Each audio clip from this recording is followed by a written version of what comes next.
Good afternoon, campers of Camp Chaverimboyz and all the others who are joining us for this show. Today we are on day 7 of this show, and welcome aboard. Before we move to the other parts of this show, I always like starting with a little bit updates about the virus and the efforts that are being done to contain it. So as you're aware by now, there's a lockdown in New York City, in much of the state of New York. So you're wondering maybe what else is being done. So around the world, there are medical facilities that are working on a vaccine. Now, just so the boys can understand the difference between medicine and a vaccine. So vaccines have a long history in medical world, but it's only recent, about less than 100 years, that we have vaccines the way we know them as a shot. So it's important to understand, when you have a disease, such as a viral disease, such as the flu or measles or something like that, and your body fights it successfully, okay? Somebody gets sick, lays in bed, he drinks tea, he gets well, he will never get that same disease again. Okay, very important to understand that. So if you got a flu, you'll never get that same flu again. You might get a different flu, but you won't get that same flu again. And the reason is because the body produces antibodies. Consider that like little soldiers in the blood that know how to fight this disease. They did it once, they know how to do it again. And the person will never get that same disease again. The reason you can get a flu one winter and get it again the next winter is because it's a different flu. It's a different germ. So vaccines, what they do is they take these fighting little soldiers, these antibodies, the ones who learned how to fight the disease, and they inject them into healthy people, and then this healthy person now knows how to fight this disease. Now let's go back a little bit in history. During one of the hardest winters of General Washington, so General Washington, I'm talking about George Washington, which was fighting the war against the British. There were soldiers that were getting sick with smallpox. Smallpox was a terrible disease that was killing hundreds of soldiers. And what he did then, and when I say he, I'm talking about his whole medical team, is they took the healthy soldiers, and before they got sick from getting contagious, they took a little bit of the pus from the boils of the sick soldiers, and they made little cuts into the healthy soldiers and to their arms, and they put a little bit of that pus. In other words, they purposely infected the healthy ones. And the reason they did that is because they took the healthy ones when they were healthy and they were strong, and they gave them a little bit of the disease. Obviously, these people became sick, and most of them, 80% of them, recovered and never got sick again. And by doing that, he managed to stop the epidemic of people getting sick and dying. February 1777. The Continental Army settles into winter encampments at Morristown, New Jersey. Hard-won victories at Trenton and Princeton have turned the tide of war in their favor. But General Washington now faces an enemy more dangerous than any British soldier.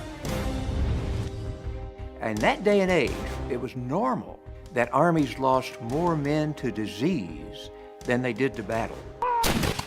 And the worst of the worst was smallpox. Now, when the Revolutionary War begins, this is an extremely unsettling event. You have American soldiers being called from all the 13 colonies. So all of a sudden you have these people who have lived either in tiny cities or in farms, and they're all together in camps by the thousands. So the infection rates from smallpox suddenly start spiking. Inoculation is risky. Live smallpox. Inoculation is this process I was talking about, and that is taking a little bit of the pus from the infected people and putting it into the healthy people. But without it, he could lose most of them. And he has to keep it secret from the British, because the British learned that 1/3 of the American army is not effective because they're recovering from their inoculations. They might try a winter attack. So this all has to be done on the sly, all has to be done quietly. It's a huge feat of organization. And the result of it is that the Continental forces under Washington are safe from this terrible disease. Obviously, that is a very, yeshivish way of doing it, but there was no other way then. Only about 100 years ago did they start producing vaccines where they can go and they can put this on a horse, or they can even do this in a lab, in a dish, and have the disease fight, and then they could take the antibodies and then inject them. Opening of a multi-million-dollar laboratory at the University of California, a dramatic announcement is made. A virus that causes polio has been successfully grown inside chicken eggs. This may lead to the development of a potent vaccine to prevent the dreaded disease, one that could be produced on a large scale at low cost.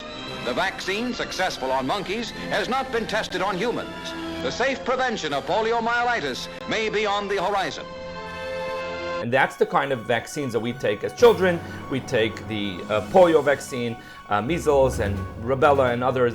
We take the medicine which tells our body you already fought this disease. Now you know how to fight it. And we never get that disease. And that is the most wonderful gift David gave us, because 100 years ago, children were getting sick with polio, just like today you're hearing with the coronavirus, and getting paralyzed and being sick, and some even passing away. So we are gifted, David gave us the gift of vaccines that we can prepare ourselves. But that's not a medicine. It's not that if somebody got sick, this will cure them. This was preventive. And that's what everybody's talking about right now, vaccines for the coronavirus. So take a look. There are several companies that are working on this at the same time, and I want to just show you a clip of an Israeli company that happened to have been working on the coronavirus, the one that's for animals, and now they're making adjustment for the coronavirus that's for humans, because I'm not sure you're aware, there's a coronavirus that existed by animals, and that in China has transferred to humans, and that's where this whole epidemic started. So this Israeli company has been working on this development. So they're not the only company, there are a lot of other companies that are working on it at the same time, but it seems that this Israeli company is really making headway. So it's very possible within, a couple of weeks, you'll hear more about this vaccine, success or not success. And let's hope the Rebbeinu Shalom will give us a vaccine that we can help people from prevent them from getting this disease.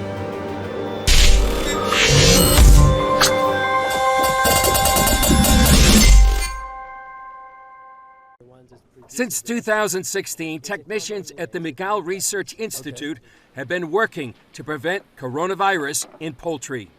Researchers here at Migal discovered that the poultry coronavirus is genetically related to the human coronavirus. That makes it more likely they can produce a human vaccine in a shorter period of time.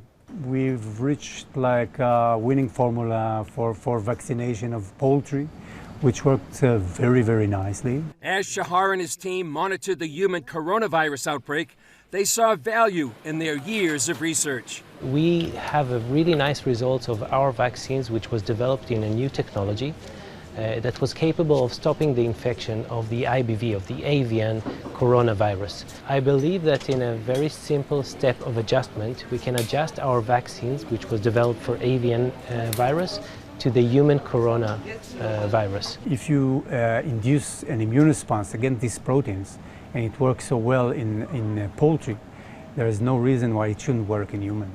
Their human coronavirus vaccine will begin in this room. At the moment it's for the poultry coronavirus, but in a similar way we are going to grow here the human corona vaccine. The Migal team believes it has an ambitious yet achievable timetable. In a matter of days we are going to begin the production here. We're going to set up all the production process for the human version of the vaccine, and we believe that in a matter of few weeks up to 3 months we're going to have enough vaccines to begin to initiate the preclinical and clinical trials. Investors and drug companies have encouraged Migal Institute to take their work to the next level.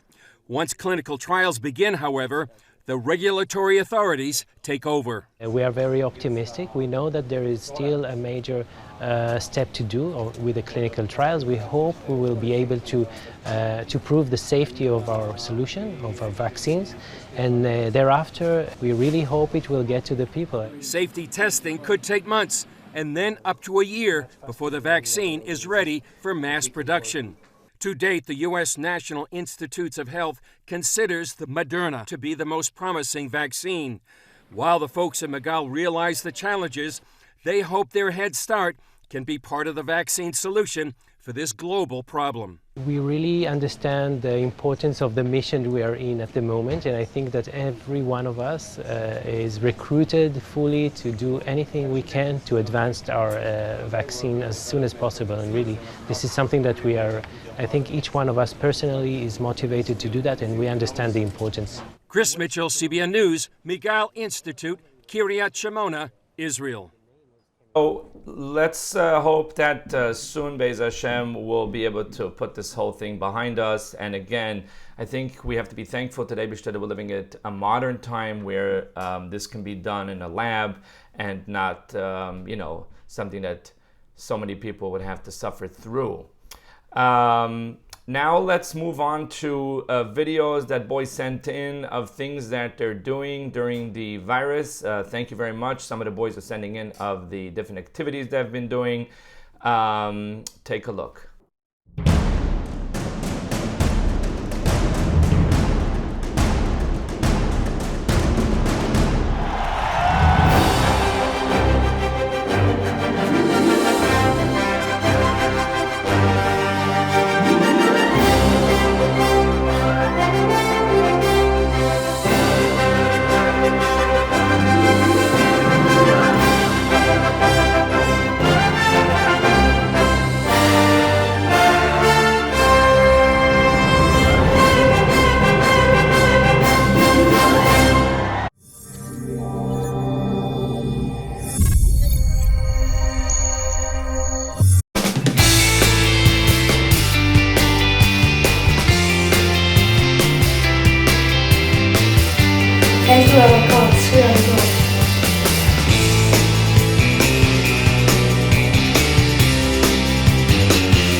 Well, wonderful things that you boys are doing. Keep those videos coming in. And then I already got some submissions for the contest. I'll remind everybody of the contest again, of our art contest with the theme Learning and Davening during the Camping In.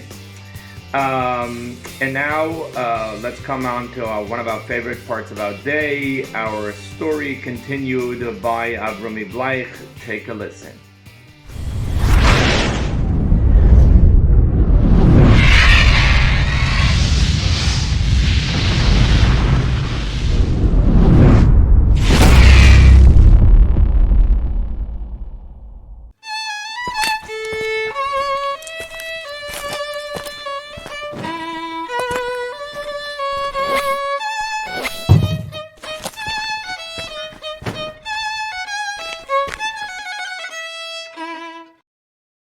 Kids, where we holding this amazing story? And there's Josh. We're holding. He's peeking into the window Friday night. While this Froome family, his neighbor, singing Shmak as Nagunim, Zmiris. And eating chicken, gefilte fish, dips, challah. Full of laughter, full of joy in the house. As we spoke, for the last few weeks, every Friday night, he used to peek in. Until one time the father noticed him and motioned him to come inside and join him. But he was embarrassed, he didn't know what it is. He never really spoke to them. Met them in the street, sometimes waved it, but that's it. He went home, went to sleep that night, went to bed, couldn't fall asleep. Just thinking, what is it that they're doing? I'm Jewish, they're Jewish. What are they different than me? What am I different than them? What are they doing? He didn't know. The only thing about Yiddishkeit that this kid knew was that he's a Yid. More than that, he did not know. Less than that, he did not know. He knew that he's a Yid and that's it. He didn't know what it means to be a Yid. Didn't know anything. The next morning, he gets up, Shabbos morning, looks out the window, and he sees a few Yidden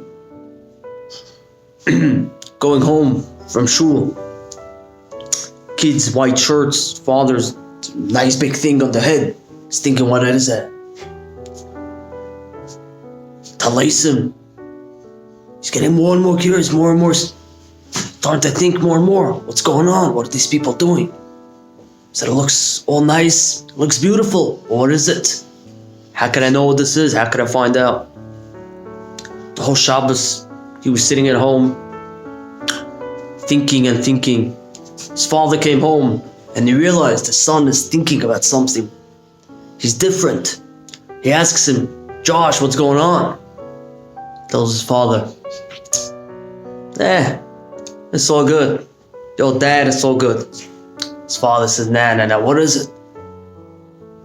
Until he goes over to his father and says, I gotta tell you, the last few Friday nights, every time I pass our neighbor's house, Jews, I see them singing, eating, family meals, something. What is it? What are they doing? And today in the morning, I saw them coming home, I guess from prayers. What's going on? His father looked him in the eye, and his father also didn't know much. He said, I wish I could tell you, but I don't know. I said, why don't you ask them? So next time you see them outside, ask them. I'm sure they'll help you. They're very nice people. I'm sure they'll explain to you what it is. And so it was. Sunday morning, he walks out of his house, goes next door, and knocks. Knocks on the door. He's all embarrassed. Doesn't know what to say, what not to say. One of the boys opens the door, was a little bit shocked to see him. He says, hi, how are you? How's it going? He says, can I ask you a question? He says, sure, my pleasure. He said, what is it that you people do every Friday night? I see you around the table, singing, dancing, eating, what is it? The kid tells him, come inside my house. Let me show you some stuff. Let me explain to you. Let's talk. He says, are you sure? Can I come into your house? Is it allowed? He said, sure, it's our pleasure. Come inside. And we're going to find out tomorrow what happened.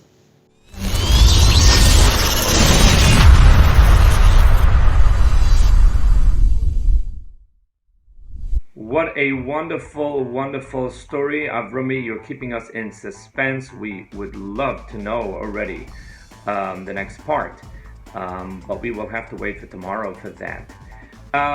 One of the things that I keep on getting reminded myself, and I hope you boys are keeping that as well, and that is the fact that this, as challenging as it is, the Eibishter has gifted us with so many different things. Even like I said early on in the show, the vaccines, the fact that we have vaccines for most diseases, and there's going to be one for this one as well. And the fact that, even when we're camping in, we're, in comfortable, warm houses with plenty of food to eat. There's so much to be thankful for. Everything is a gift from the Eibishter. And there's a song by Nachas, Matana. And for those who remember, Nachas came to Camp Chaverim a few summers. We had a very exciting concert with Nachas. It was amazing. A lot of energy there. And take a listen.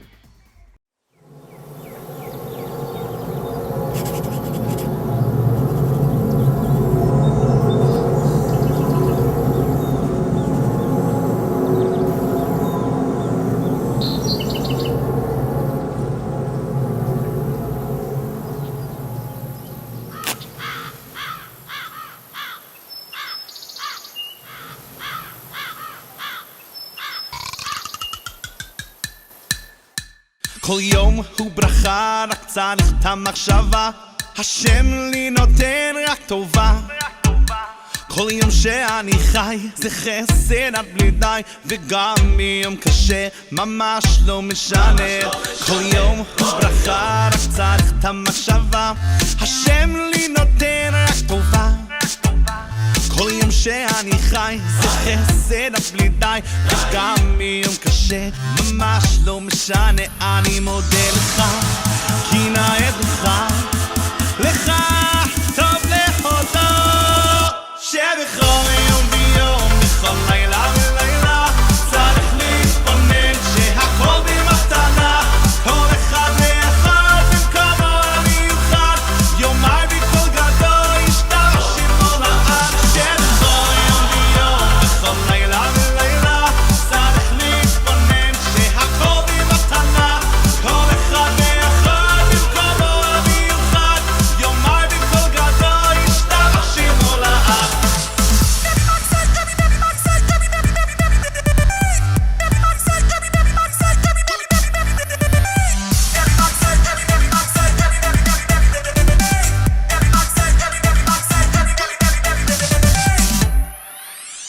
בבוקר אני קם, מסתכל על העולם, מודה לי כל חי וקיים.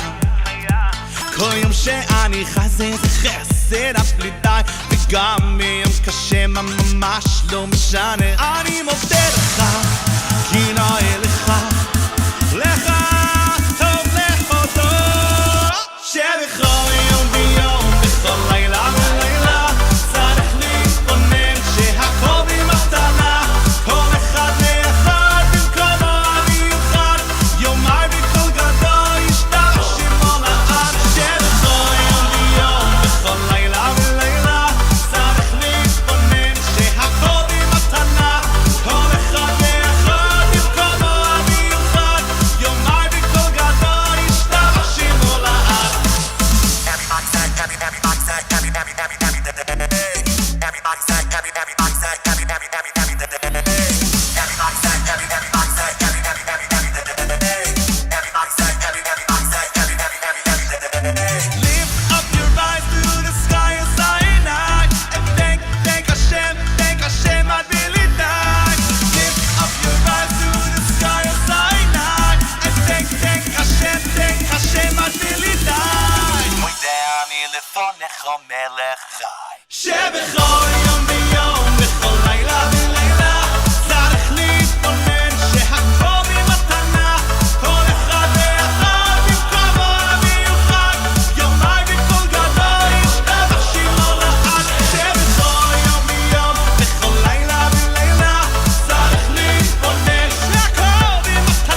what a wonderful song, and how appropriate. And now let's move on to the live part of the show. We're going to continue on with questions on a variety of topics, and then hopefully we can get in the second part of the show back to what we started yesterday, and that is guessing the intro. This and a lot more coming up, and congratulations to Moshe Nadler, you the winner for yesterday's trivia. Moshe Nadler, please contact me and let me know to where you would want your gift certificate to. And a lot of boys have been asking when they're getting it. I need to place an order by these stores to send me a bunch of them. Obviously stores are closed now, so they're going to send me a bunch of these, deliver them to me, and then I'll mail it to you. So be patient, but you will get them. I have a list. Let's not wait any further. Let's move on to the live show. Is Camp Chaverim, Day 7, Camping In.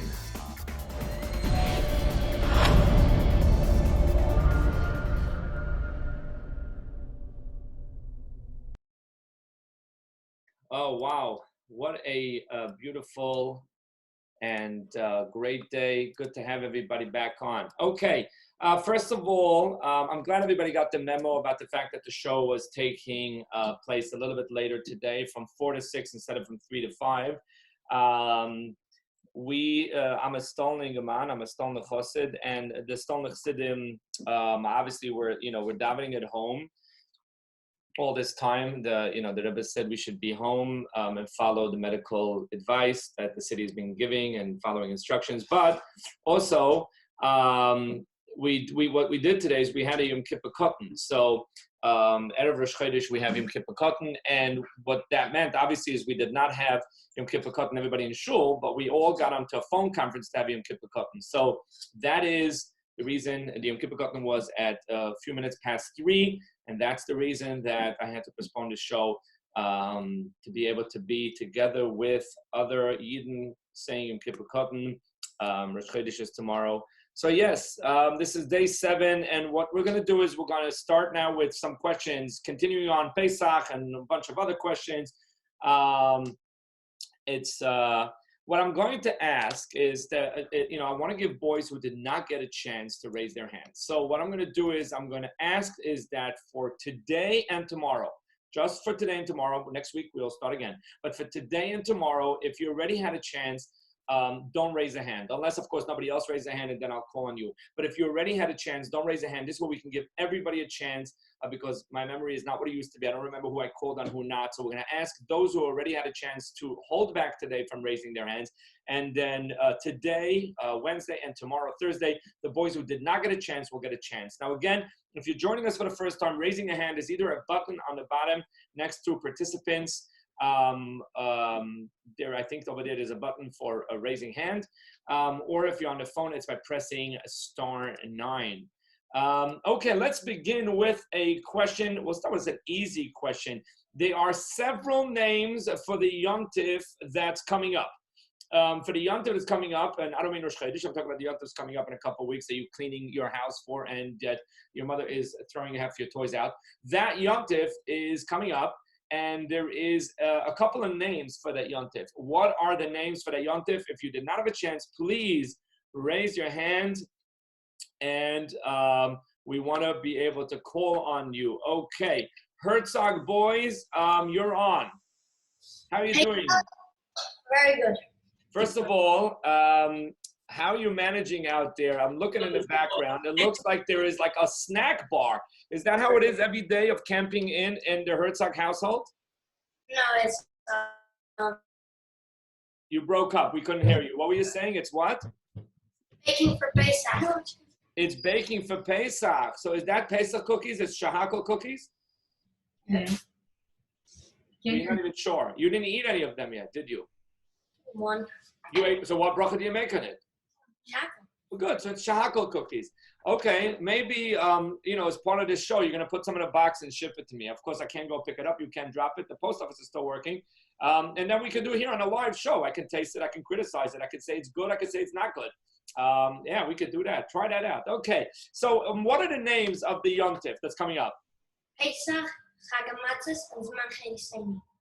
Zman Cheruseinu is not mentioned in the pasuk, so you've got 2 out of the 3. Come on, there's another one.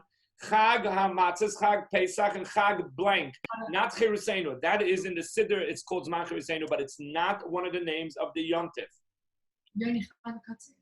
Yeah. Chag HaKotzir. It's mentioned. Very good. Chag HaKotzir too. We have one more. Chag HaKotzir. Very good. Chag HaKotzir is one of the names. I don't know if it's one of the official names, but now that somebody you mentioning it, I think it is. There's another one. Think about the season. The season, right? What's the season? It's the season, right? What's the season? Chag HaAviv. Very good. Now, if you win this, you owe a lot of people ice cream. So if you win this $25, what I suggest you do is you buy ice cream to all those wonderful helpers, including to your sister, who definitely helped you by keeping you calm while you were nervous, okay? What's your first name? Aaron Yitzchak, right? Yitzchak Aaron. What? Yitzchak Aaron.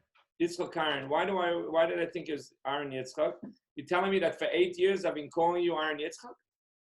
You just never called me. I don't know. I never called you. I just said, hey, Herzog. Okay. Can I share an interesting memory that I have of you?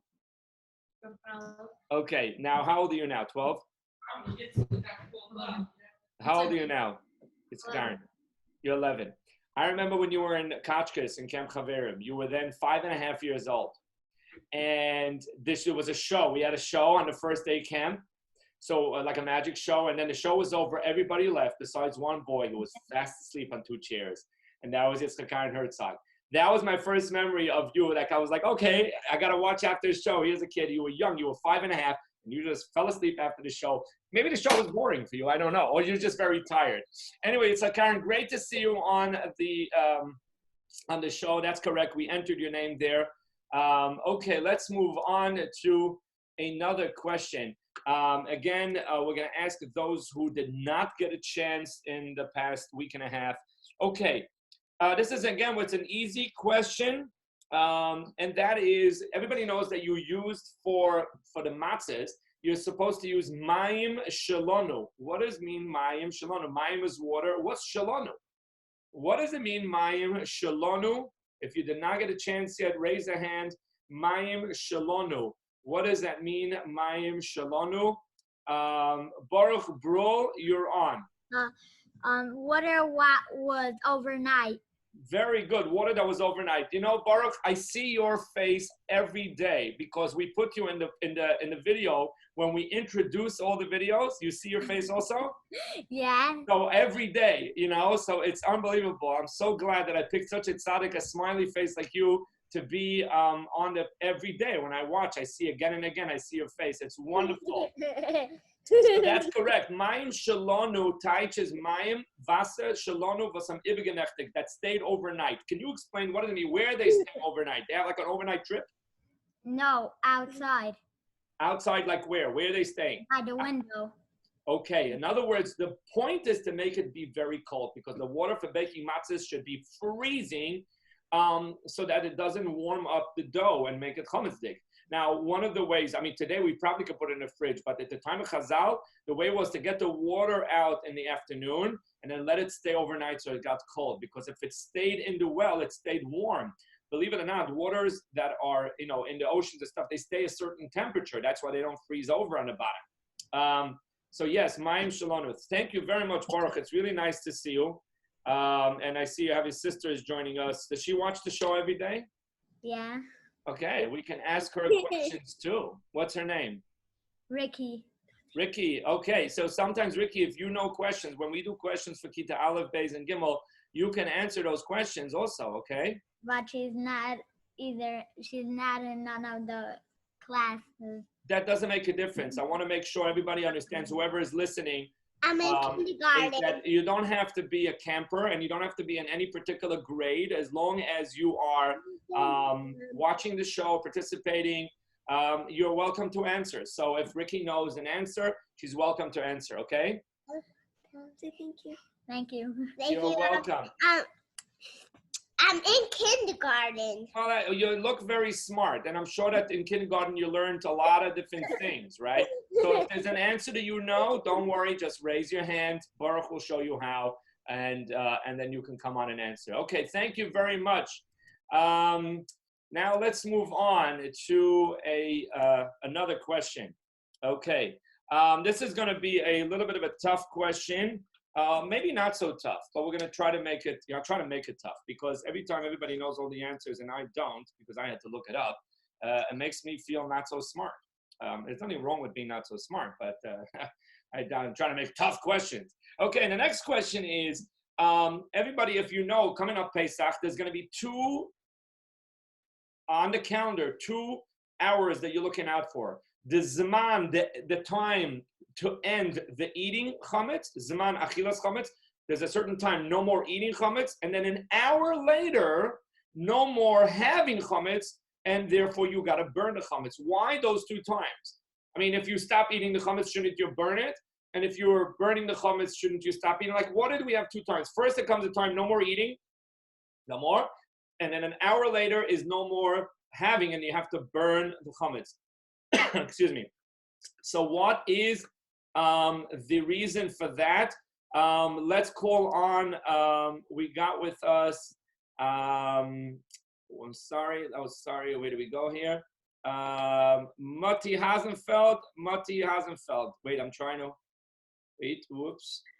Okay, Mati Hasenfeld, you're on. 11:40. Okay, no, Mati, first of all, start your video if you can. I just sent you a request to start the video if you can. Do you see it? Can you turn your video on? It's on. If you can turn on your video. It's on. Okay, now I think your video is on, and now we can spotlight you here. There we go. Okay, so first of all, Mati, how are you? Good to see you. I'm not asking what's the time. I'm asking why is it 2 different times? There's one time where you're supposed to stop eating the chametz, and then an hour later you're supposed to burn it. Why do we have 2 different times? I mean, you're not supposed to have chametz on Pesach. So a certain time, kaboom, the chametz has got to go. Why do we have 2 separate hours? Do you know, Mati? No. You don't know the answer. But you do know what time is the time that we stop eating the chametz. What's the time? Do you know? You mentioned the time. 11:40. 11:40, good. So, I mean, I didn't know that yet. Okay, but the question is still not answered. To clean your mouth. Anyways, Mati, I still have the video of yours that you said on the first day that you still had a half a day yeshiva. That's no more, right? Some sefer is no more yeshiva? Yeah. Well, I guess, that's what it is right now. How are you managing being at home? Is it okay? Yeah. You're looking at your mother because you're trying to figure out, you're not sure it's okay. On your end, it's okay, but you're looking at her, you're saying, Mommy, I don't know if she's okay with all of us being at home and jumping. Are you helping for Pesach? Yeah. What? Are you helping for Pesach? Yeah. Okay, that's awesome. Okay. And, we're going to be super ready for Pesach. Okay. And it's going to be an amazing year, Be'ez Hashem. Okay. Thank you for coming on. And we still have the question unanswered. We need to have an answer. And we're looking for an answer for this tough question. And we have with us Davis. 1 second. Where do we go? Oh, Davis. Shia. Didn't we have Shia already on? We never had He asked the question. What is it? He asked the question. He asked the question. You see, that's where I'm trying to figure out if my memory is tricking me or not. I remember seeing the leftik upon him of Shia, but now I'm chapping why. Okay, so talk to me, Shia. What is the 2 different hours? Because you can't, by the first hour, you're not allowed to eat it. In the next month, you're not allowed to. Looks like it sounds like you're running your own show over there. You have your own musical show there. So yes, I know that. So there's, I guess, right, the first hour is when to stop eating, and then the second hour is when to burn. But why did Chazal give us 2 different hours? I mean, either stop, burn it at a certain time, and that's it. Because to make sure that, because some people might made a mistake with the timing, so they made them 2 different times. Excellent. What's your name? What's your first name? Me? Yes. He's Shia, I know. What's your name? Michal Yitzchak. Michal Yitzchak. Why did you get 2 names and he only got 1? I guess I was the lucky one. You were the lucky one. Well, he's lucky because he went to Camp Chaverim. You didn't go to Camp Chaverim, so maybe he's more lucky. So let me tell you, it's like this. So let's explain Michal Yitzchak's answer.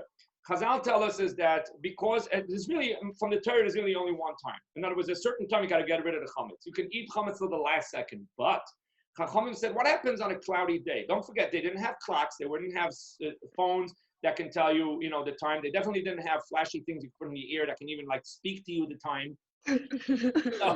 So they didn't.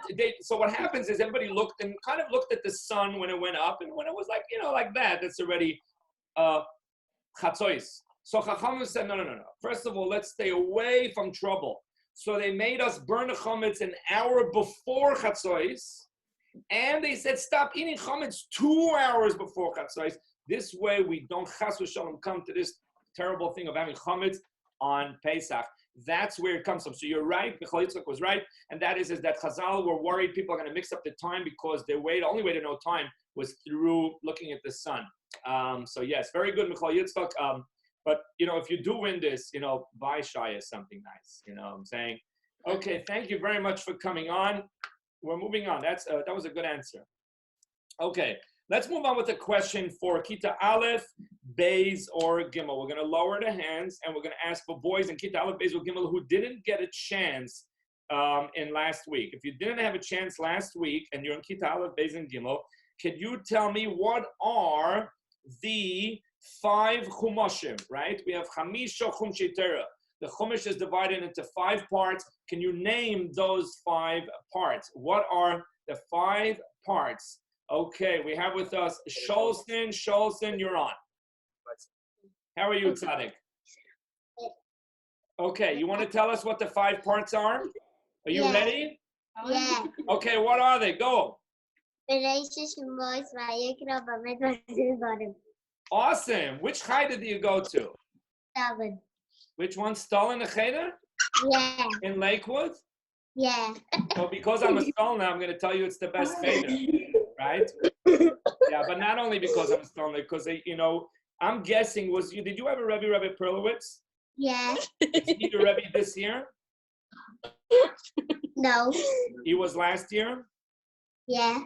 Okay, because Rabbi Perlowitz and I are friends. So, and I know that he teaches Kita Aleph, I think Kita Aleph, in Stalin Lakewood.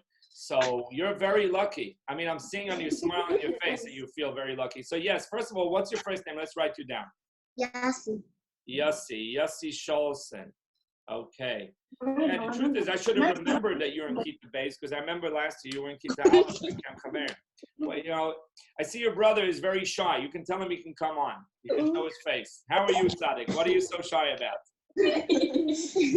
Okay, that's okay. Yossi, if he doesn't know answers, your brother, you can whisper all the answers in his ears because you went to Stalin Cheder. He didn't go to Stalin Cheder, so he might not know some answers. Okay, thank you, Yossi. It's so nice to see you on. And are you helping your mommy for Pesach? Yeah.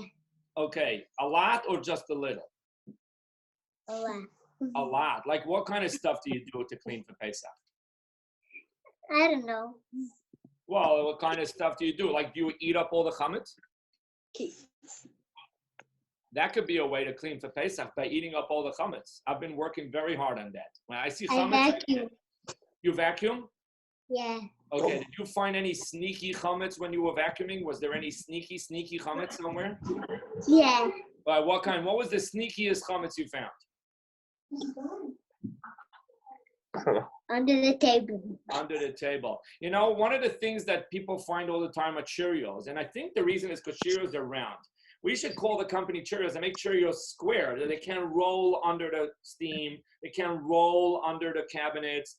I think it's a great idea. If somebody wants to make square Cheerios, that this way they don't run away and they stop making Pesach. The chametz dicker ones I'm talking about. The Pesach dicker Cheerios, if those who eat those, they can make them round. Okay, thank you very much, Yossi, for coming on. And I see the whole Sholson family is enjoying it. Great. Wow. Okay, let's move on for a question for all ages. Again, I'm going to ask you only if you didn't have a chance yet. For Wednesday and Thursday, today and tomorrow, we're going to do it for boys who did not get a chance yet to get answers on the show. This is a little bit of a tough question. What bracha do you make on olive oil? What bracha do you make on olive oil? I'm not talking about if you take a cup of olive oil and you gulp it down. The halacha is you don't make any bracha on that because it's dangerous and unhealthy. But if you put inside some spices, there's a way to eat olive oil. And if you took a spoonful of olive oil, delicious. What bracha do you make on olive oil? That's the question that we're asking. if you did not have a chance yet to answer. And we have Perlau Boys, you are on.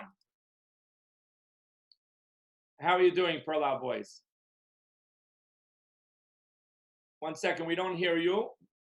I'm not sure why. On my end, your sound is on. Is your sound on by you? I don't know. It says yes, but we don't hear you. Okay. I don't know why that is, that we don't hear you. I tried unmuting you again, and we don't hear you. Maybe you have to make sure something by you has to be turned on. You might want to ask an adult to help you over there how to turn on your sound. Okay. So, but you know what? Could you tell us, can you spell it out? Your lips can move. Can you spell it out? Which bracha would you make on olive oil? Which bracha? Ha'etz. That is correct. Did you say ha'etz? This is amazing. Unbelievable. He got it right. The bracha is ha'etz. I'm not sure why it's not. We can only, this is like a silent film. We can only see him, but we can't hear him. Maybe the sound of it is turned off. But he got the answer correct, and the answer is ha'etz. Now, for those who are wondering, ha'etz, why would you make ha'etz on olive oil? So let me explain that to you. Most of the time when you squeeze a juice, okay, if you take apples and you make out of it a juice, then you do not make a bracha ha'etz. Let's say if you take an apple and make out of it a juice, you know it's a bracha shahakol. If you take an orange, you squeeze it, you make it shahakol. But grapes and olives are mainly grown for one reason, and that is for their juice. That's the main reason. Over 90% of grapes and olives that are grown are for the juice, because olive oil sells for about $20-something a gallon. It's like 5 times what it costs for gasoline, 7 times. Very expensive olive oil. Obviously, grape juice and wine is very expensive as well. So because of that, they grow most of the grapes and the olives for the purpose of making a juice out of it. Therefore, the halacha is that the juice that comes out of it is the main way to eat it. Again, let it sink slowly. The main way to eat an olive is not by eating the olive, because 90% of the olives are grown for their juice, for the olive oil. Since the main way to eat an olive is through the juice, the olive oil, the bracha eitz is on the juice. So why don't you make a eitz on grape juice? Because it got its own bracha called hagofen. It has its own special bracha. But other than that, in other words, the hagofen for the grapes, other than that, the olives that don't have a special bracha, but at the same time, their main thing that we grow them for is for their juice. The bracha is ha'etz. So they got it right. Now, I still can't hear them. Perlau Boys, did you figure this out? They didn't figure this out yet. I don't know why that is that we can't hear them. Okay, but I need to get their names down. And I don't think they're campers. You campers at Camp Chaverim? No, you're not. You see, I would have recognized their faces. Now, if they would have said they were campers and I didn't recognize their faces, I would have felt terrible. But I looked at them and I knew that they're leftic faces, but I don't know them from camp. So the name is Perlau. What's the first name of the tzaddik who gave me the answer? You should put them both down because they probably both knew the answer. Now I have to figure it out. So you know what? We're going to make Aaron. Was one of you Aaron? This is becoming okay. You can write it. You can write it if you want in the chat. You can write the answers. But if not, I'm going to write the name Perlau. Unless we have another Perlau, I'm going to make Perlau with the glasses. I'm making a picture of the glasses on the raffle, and that's for one Perlau. And then Perlau without the glasses, just a picture of eyes. Okay, so when I write it down, this is what I'm going to do. I have Perlau with the glasses, Perlau without, and I'm going to write it down. And if you win, we'll announce it, and hopefully you can scream hooray silently. Okay, we do the raffle usually at night. So, okay, good. Thank you very much for coming on. Let's move on with another question. Okay. We're moving on with another question, and this is again a question for all ages. And again, please let the boys who did not get a chance yet to raise their hand. And what is the name of an animal that was they used the skin of the animal for the Mishkan? but that animal is no more around. An animal that Rashi says was only created for a little bit of time to provide us with skins for the Mishkan. If you know the answer, raise a hand. Stefanski, whoops, where did we go? All of a sudden I'm hearing somebody, but I don't remember who I unmuted here. Whoops, here, hold on. Stefanski, okay, good. We got you on. And there we go. Oh, okay, you're Stefanski. Tachash. The tachash, that is correct. The tachash is an animal. There were used other skins as well. Elim me'odamim, which are, red deer. Not red deer, I'm sorry. The deer were regular me'odamim. They were made red. They dyed them red. So they took deer skin and made it red. But, no, what's the one? Me'odamim? It's not red deer. They're red, regular skins. They made them red. Yeah. It's not deer. Elim is not deer. I have my son here, Mashgiach, sitting next to me. It's not deer. No, what? It's not deer. It's what is it? The older sheep. Sorry, you see, my son is sitting here, Mashgiach. Elim Odamim is an older sheep with skin. Okay, but the tachash is correct. The tachash is one of those animals. Rashi says it was the tzerich show. It was only for a little bit of time. It wasn't. For all the time. It was only for a little bit of time. So we have 3 Stefanskis, correct? Yeah. So who gets the answer right? Everybody. Everybody gets the answer right. Okay. You know what? Let's put you all 3 down. It becomes a very tough choice. Let's be honest. You all knew the answer? Yeah. Wow. That's just, in other words, it's not just like one smart kid. Like the whole family is smart. Okay. Usually the guy with the glasses is the smart guy.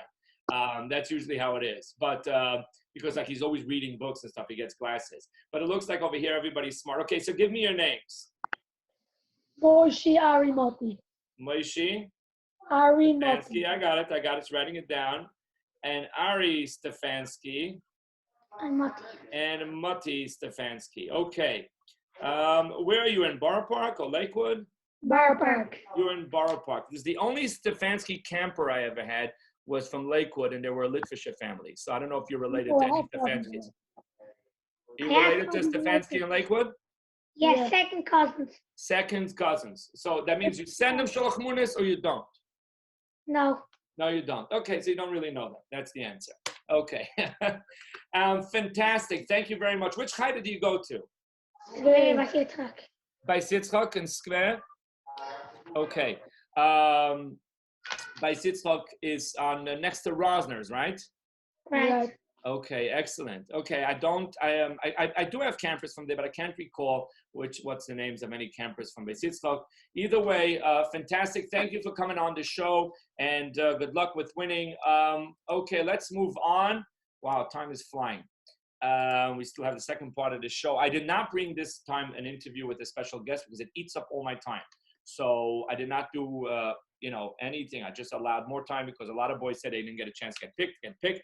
So we're going to do a lot this time, even the second half. We're going to do a lot of exciting questions and answers. Okay, this is a tough question. This is a real tough question. This is for all ages, a tough question. And that is, today we are on the 7th day of the show. And the question is, what are the Sheva mitzvahs b'nei Noach? The 7 mitzvahs of B'nai Noach, which are, we have 613 mitzvahs. The Goyim have 7 mitzvahs that they're supposed to keep. Only 7 mitzvahs. Unlucky them. We have 613. They have 7. What are the 7 mitzvahs of B'nai Noach? If you know the answer, raise a hand. There we go. Moshe Chaim Gross, you are on. Okay, first of all, before you answer, Moshe Chaim, okay, unless it's going to fly out of your head, how are you? I haven't seen you since the summer. I don't think so, at least. How are you doing? You're doing Baruch Hashem. Baruch Hashem good or Baruch Hashem not so good? Because you're supposed to say Baruch Hashem no matter what happens. Baruch Hashem good. Okay, you're managing with being home all this time? Not sure. Are you managing with being home all the time from school, from Chayda? Is your mother managing? That's a whole nother question. I don't think she's managing, right? Okay, I think the mothers are going to invent the vaccines because they're going to have enough of all of this. Okay, so Moshe Chaim, tell us the Sheva Mitzvahs B'nai Noach. Go for it. Ave Menachai, Dinam, Avoid Zure, Big Hadige, and Birkat Hashem, Gezel,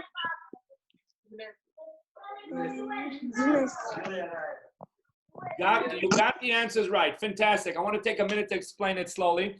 And Moshe Chaim, if you win, it looks like you have to make an ice cream party there for all the helpers.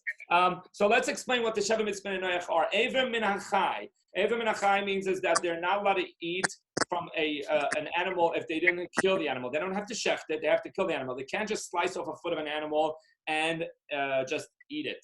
Birchas Hashem refers to the fact that they have to they cannot chas shalom use Hashem's name in a negative way, in a curse.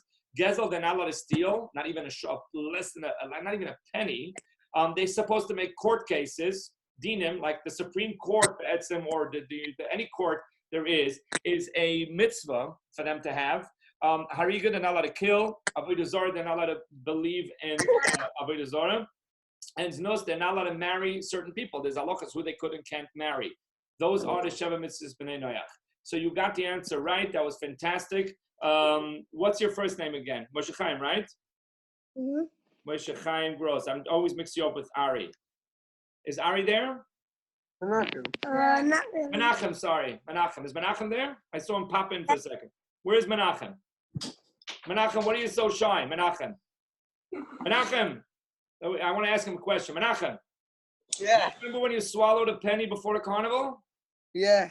Good, because I remember that also. I said over that story at least 1,000 times. I said over the fact is that, you know what, Noah, well, you know what the part of the story I say? The funniest part is that I tried to calm you down because you were nervous. You were like, and I said to you, I whispered to you, I said, you're going to owe me a penny because I thought you took it from the pennies and the rice. You know, so I said, I tried to calm you down because you already swallowed it. You were breathing, but you were afraid. You were nervous. I said, hey, Menachem, you're going to owe me a penny. And you said to me, no, this was my own penny. Like you know, as much as you were nervous then, you whispered back to me, you said, no, record, it was my own penny. And I said, okay, he's okay. He's okay. He's doing okay. Anyways, good to see you, Menachem. Make sure that between all your sturm at home, that you also help a little bit for Pesach. You can clean the Sfarim by learning all of them and just checking all the pages that there's nothing in between. Okay, that's a good way of cleaning for Pesach. Okay, good to see you. And Menachem and Moshe Chaim, both of you.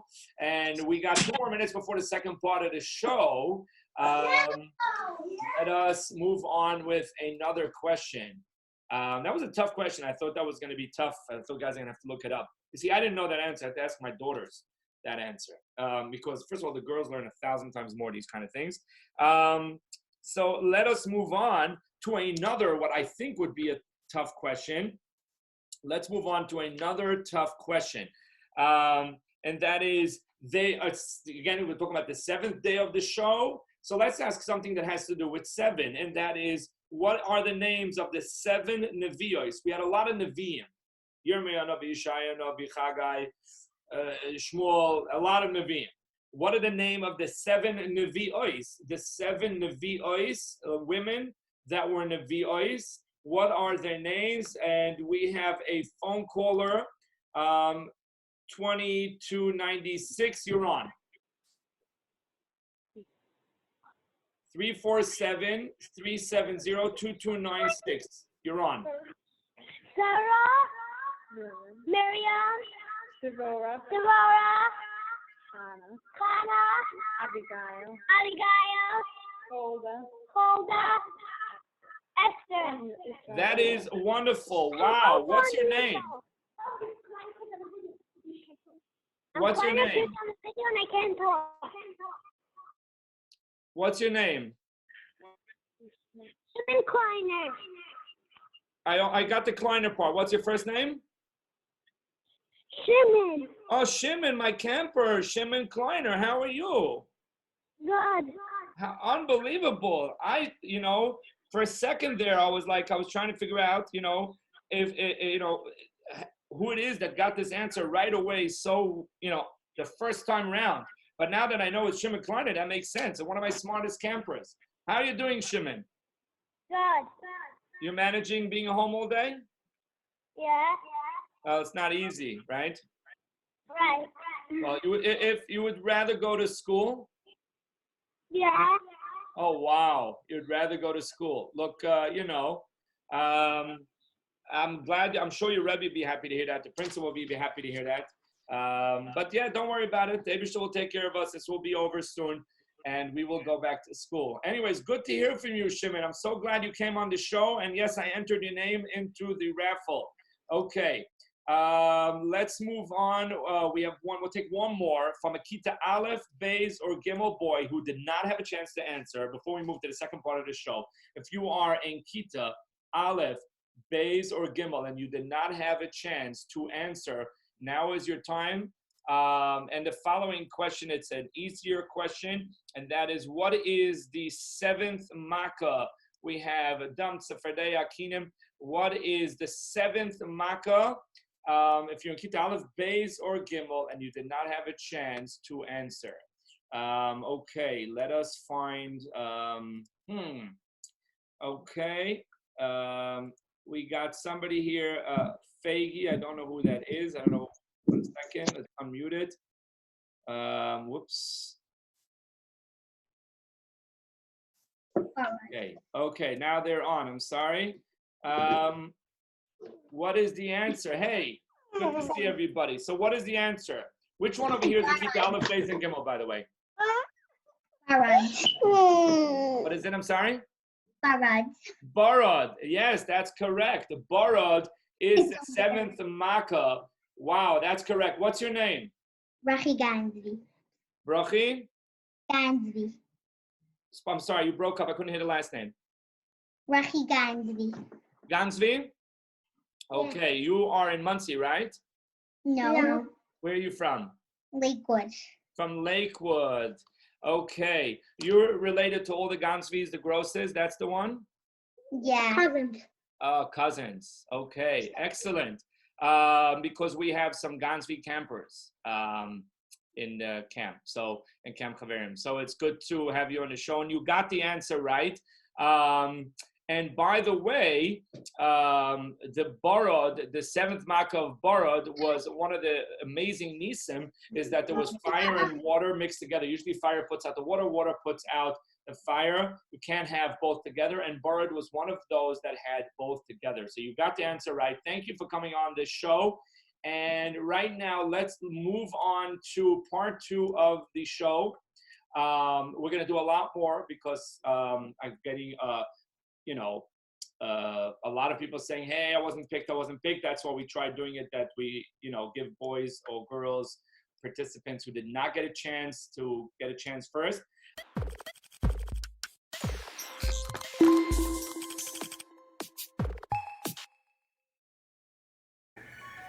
Welcome back to the second part of the show.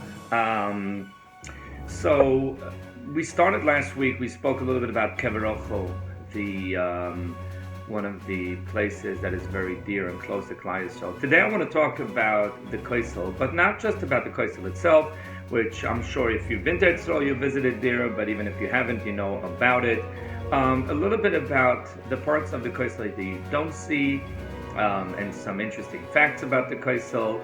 And I'd like to begin with the Koisel tunnels. Now, if you visited the Koisel tunnels, you know what I'm talking about, but if not, then what you need to understand is that the Koisel is a wall that is really a wall around Har HaBayis, and it's one wall out of 4 walls that used to be around the Har HaBayis.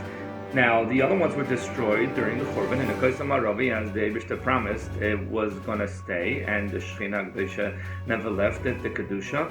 And therefore it's still standing. But the Koisel is a lot deeper than the one that you see, and it runs a lot longer.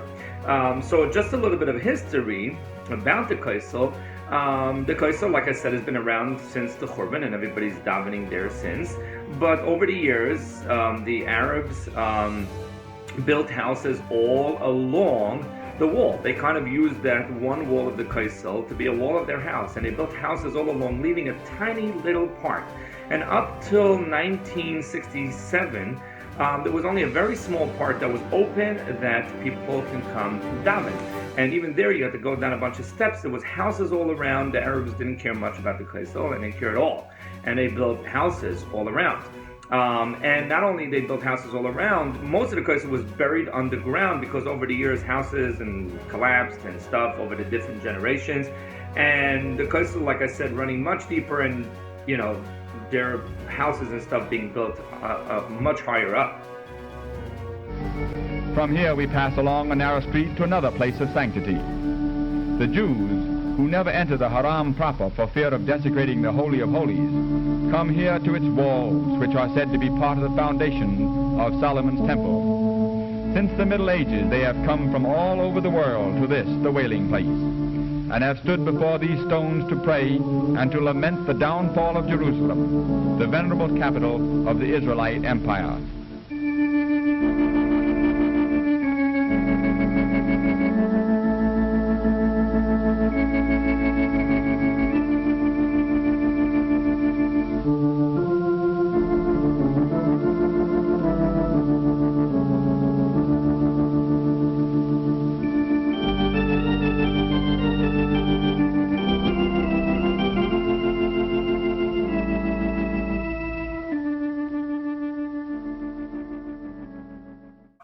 And after 1967, when the Israeli army came and cleared that area, they threw down all the houses and they discovered this huge area in front, and that's what we know today as the Kaisel Plaza. But there still is the parts of the Kaisel that run much deeper in the ground, and you can go visit those. Those are known as the Kaisel tunnels, a trip worth doing. And that part runs a lot deeper, almost two-thirds more than what you see, and about 10 times longer.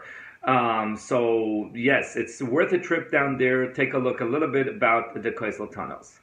Take a look at this diagram of the Kaisel. This is the entire Ma'ariv side, the western side of the Harabayis. Obviously, it's not showing you the Harabayis, but you can see that this is a wall, part of 4 walls that were the base for the Harabayis. The part that's circled is the Kaisel that we see today, the one that you see always in the picture, the outside part. It's only that part. That's it. That's the Kaisel that you're used to seeing. This other circled part is the inside part of the Kaisel. If you've been to the Kaisel, it's the part inside where there are minyanim and stuff like that. The rest, the one that's circled here in red, that part you never get to see. That is unfortunately serving as a wall to houses in the Arab quarter, and they dug under it and created what we know today as the Kaisel tunnels.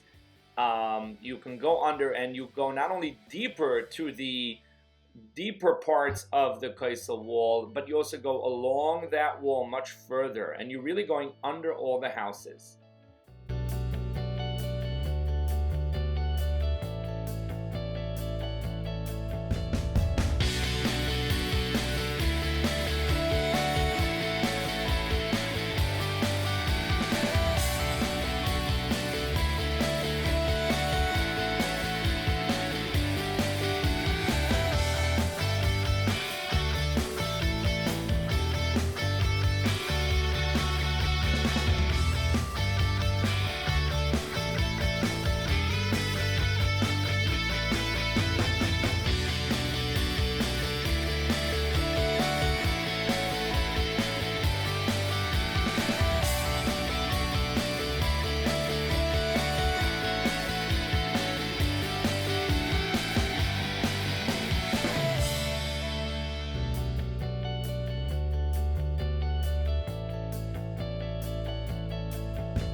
This stone that you're looking at is a huge stone.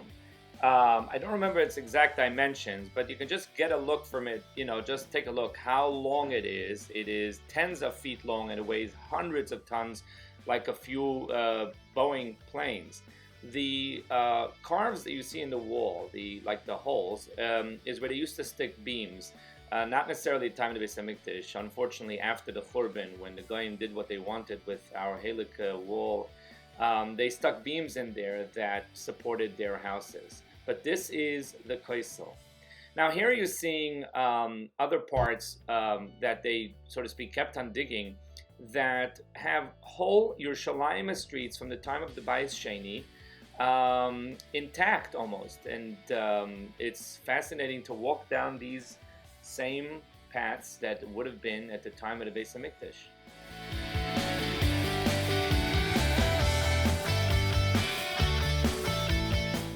There are also water reservoirs underground that was used to collect water for the people of Yerushalayim.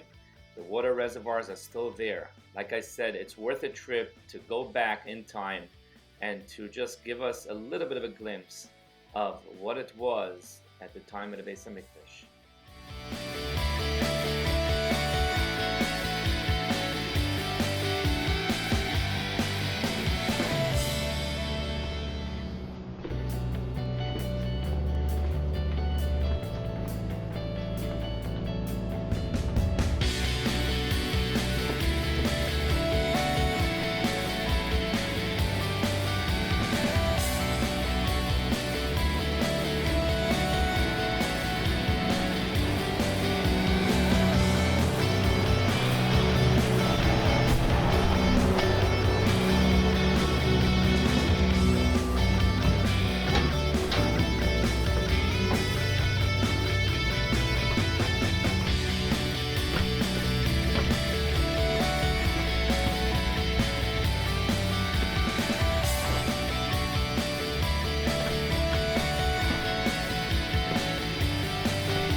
One of the the most beautiful things about the Kaisel is, obviously there are people there 24 hours a day. There are people come at 1 in the morning, 4 in the morning. There's minyanim all the time.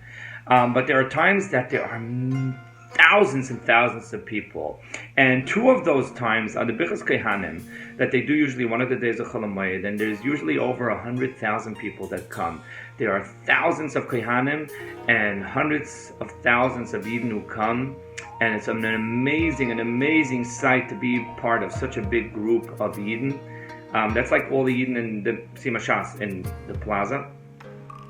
Another very big time is that there is Slichas.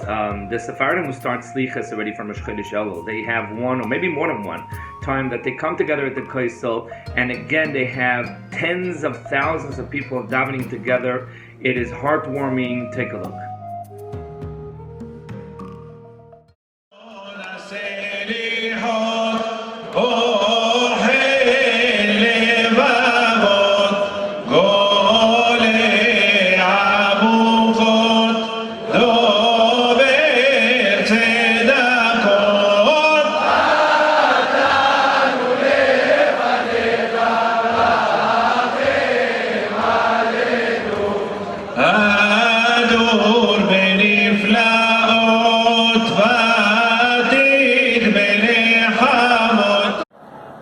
Is the Birchas Kohanim of a couple of years ago at the Kaisel.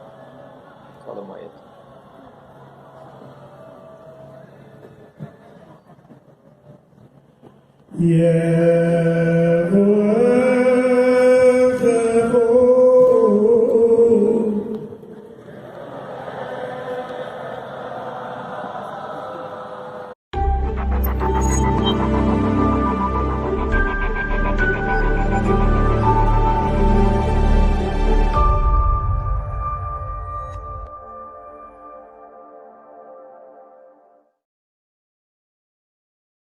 An interesting thing you'll know about the Kaisel is that a lot of times politicians, up to and including President Donald Trump, visited the Kaisel. And I've had students of mine ask me, Rebbe, is it allowed?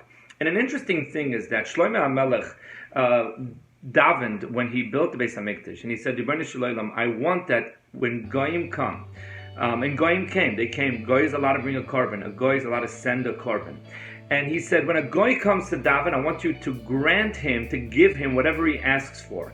For a Yid, only give it to him if it's good for him. But for a goy, give it to him regardless. And the reason is because if a goy will come and daven for something and then not get it, he's going to say, you see, it's nothing.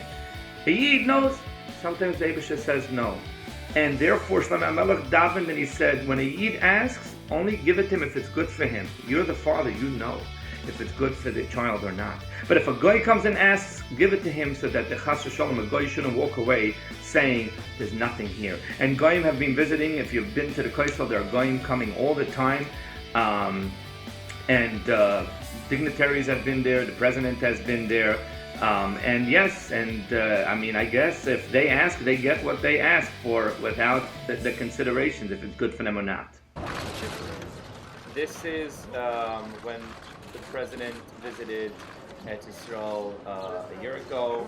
The first lady is by the Ezras Noshim, and the rest of the people there are Secret Service or the Israeli police.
Another interesting thing about the Kosel is people putting notes in the Kosel. And people ask me, where does that come from?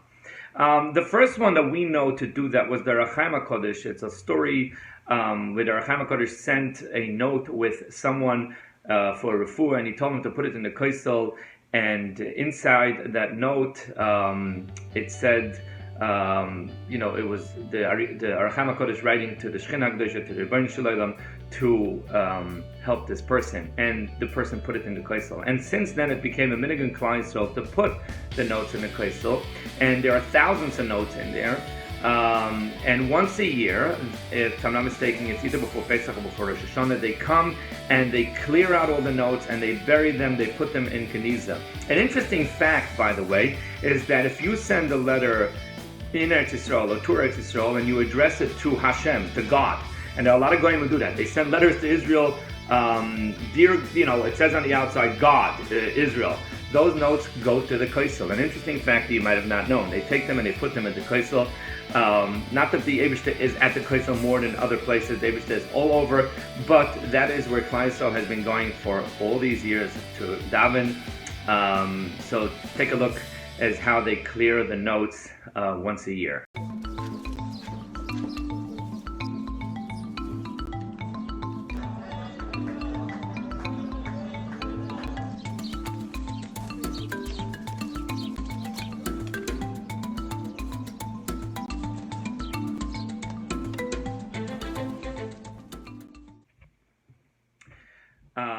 And obviously related to the coronavirus, in the beginning of this virus, still in February, I think, there was a tefillah there that was done for the world, for China at the time. It was only China, so that they can heal, so that this epidemic stops. And there was a big tefillah at the Kaisel.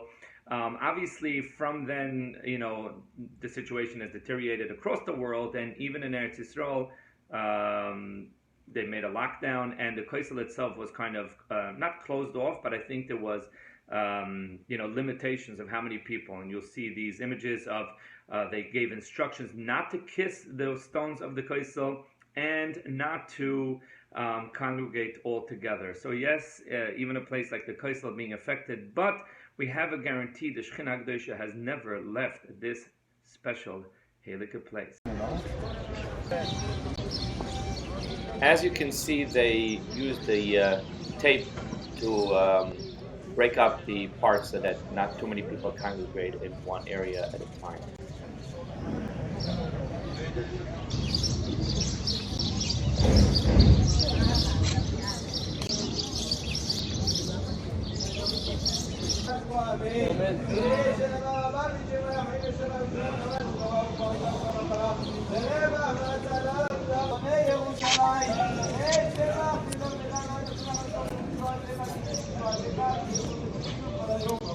I think that the Jewish people only have their rabbis to rely on, and if they say that we shouldn't kiss the wall as an extra precaution, I think it would do us well to listen to them.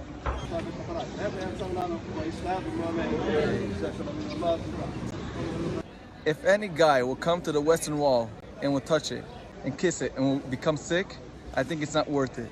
It's not worth anything. It's no special thing to do to kiss the Western Wall. I think we can daven, we can pray a meter back. Safety is before everything. And in the Judaism, and I believe in every kind of believers, the life is more important from everything.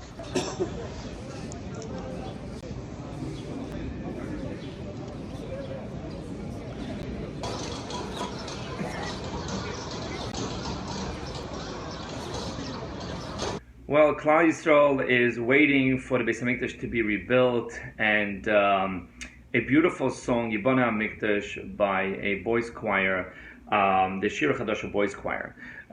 Take a listen, a beautiful song, and right after that, there is a beautiful story I want to share with you about the notes of the Kaisel. Stay tuned, we'll be right back.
A beautiful song. Yes, Yvonne Mikdash Kleisel is waiting. It's about time. It's been long enough that we're in Golis. This story I want to share with you, I'm going to share with you as soon as we go on to live show, is because it is a beautiful story. And, this story is very impactful, and there's a song written about it, and I want to do it live and maybe call on some boys who may have heard the song. It's a true story.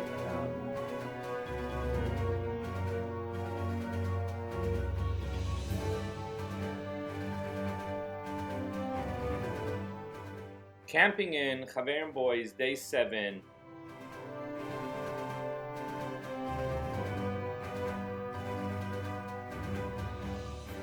Now moving into our live part of our show.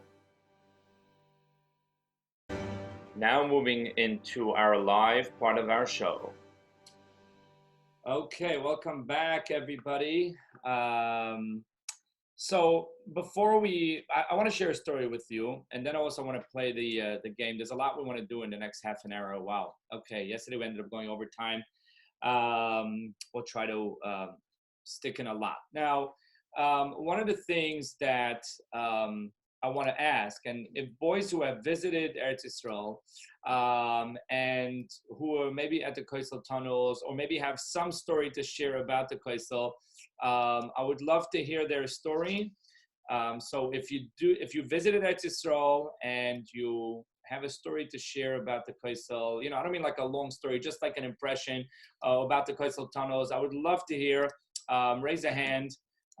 Just before I share my story with you, before we continue on, if you have some impressions. After all, Zayt Churban, that is the closest place that we have to the Mokem HaMikdash. If you have a story, this can be anybody, just raise a hand and share with us if you had an impression, something. Okay, we have with us one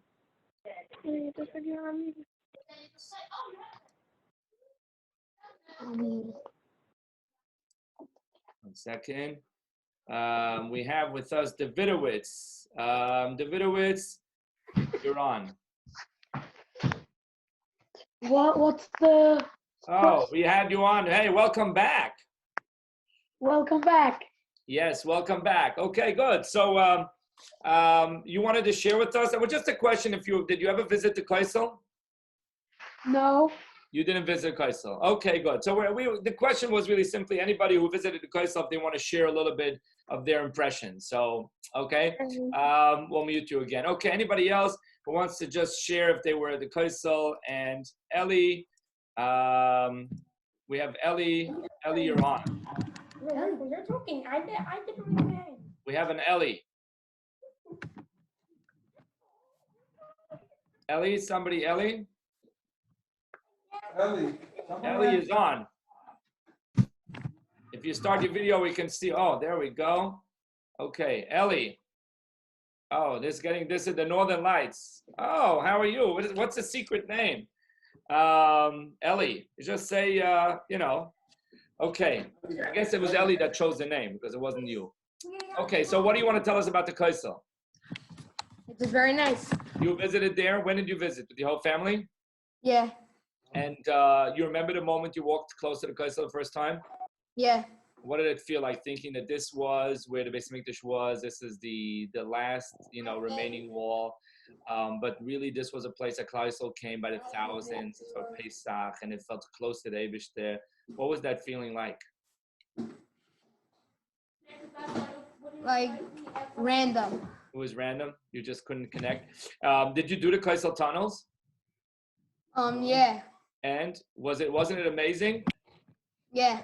How big was that stone that I showed in the video? It's a big stone. Like they make one person stand on one side and another person on the other side. It's really big, right? Yeah, I'm not sure how big it was. It's really big. Okay, thank you very much. Okay, anybody else? We'll take one more boy who wants to share with us if they've been to the Koisel and they want to share something about that. We have with us Dovi Kaf. Dovi, you're on. When I was there, Tanayo was there. Who, the Prime Minister? Yeah. And so was it very busy? Because the security was very tight. The security was very, very tight. Security was tight, but they trusted you. They said, oh, Dovi's a good guy. We can let him in. Yeah. Well, you know what? The Kosel belongs to Klal Yisrael. It doesn't belong to the state of Israel. It doesn't belong to this, to that. It belongs to Klal Yisrael. No matter where you are, you know they are. The Rabbi Yoel from Satmar, he did not want to visit the Kosel after the Israelis liberated it. But I can promise you that every night he thought about Beis Hamikdash and he thought about Klal Yisrael. But it is a place that is just very amazing. When I was a child, I grew up in Eretz Yisrael. We davened Shabbos Banach by the Kosel for most of my childhood. From when I can remember myself, from like the age of 6 till about the age of 11 and a half, we davened at the Kosel. So yeah, the Kosel is very close to me. Okay, I want to move on to the game that we have, that we choose the intro. Thank you, by the way, for coming on, Dovi. Okay, we really appreciate that. Okay, so let us now start the game where I choose a song and I play the intro to the song. And if you know what song that is, you can tell us that you know that song. And let's see if you know that song or not. Let's find out how good your song knowledge is. This is open for everyone. This is for all ages. This has nothing to do with whether you were picked already or not, because this is a different element. These are not questions. So, like we said, the question part we're going to keep today and tomorrow just for boys who didn't have a chance yet. But this is open for everyone. So take a listen. We're going to play a song. And hopefully you know what song that is, and then you can raise your hand. Don't raise your hand if you don't know what song it is. Just raise your hand if you do know what song it is. Okay, take a listen.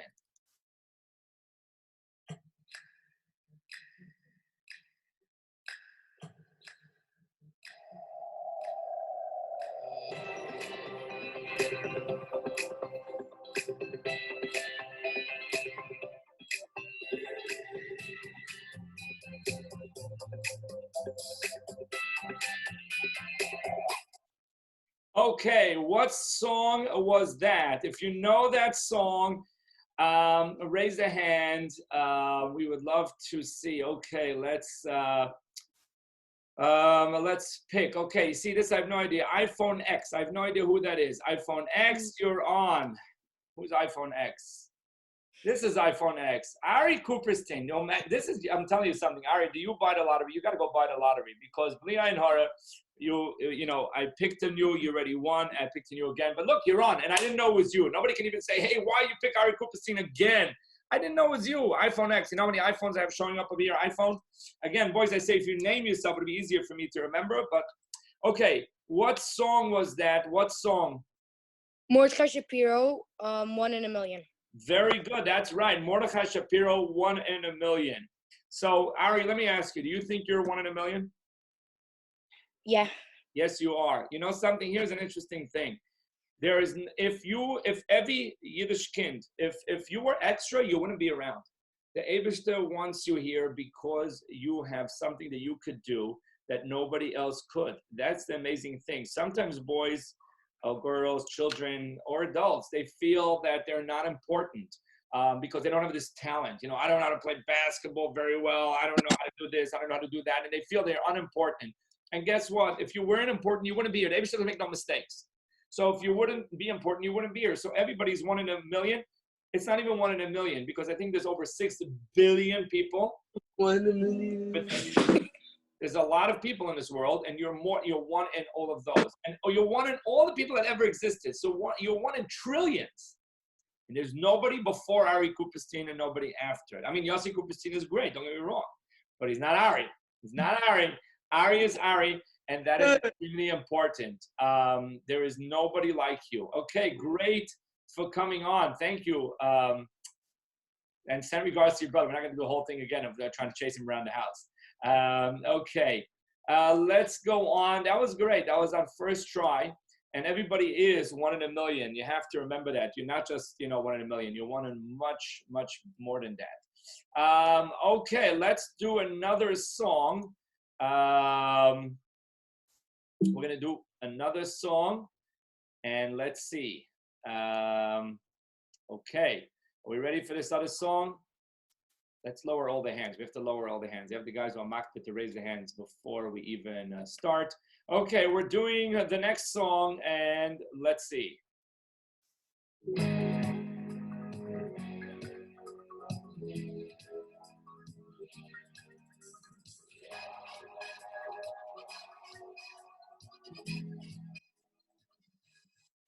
Okay, a very famous song. You see, I think even I would have known what song that is, and I'm not a guy who knows many songs. Okay, let's try. Boys who raise their hand. Okay, that was on first try. You know, should we do it again? Let's do this intro again, because you know it's an older song. I'm gonna do the intro again. Okay. And let's see if, let's try this again. We're gonna do this intro again. Take a listen.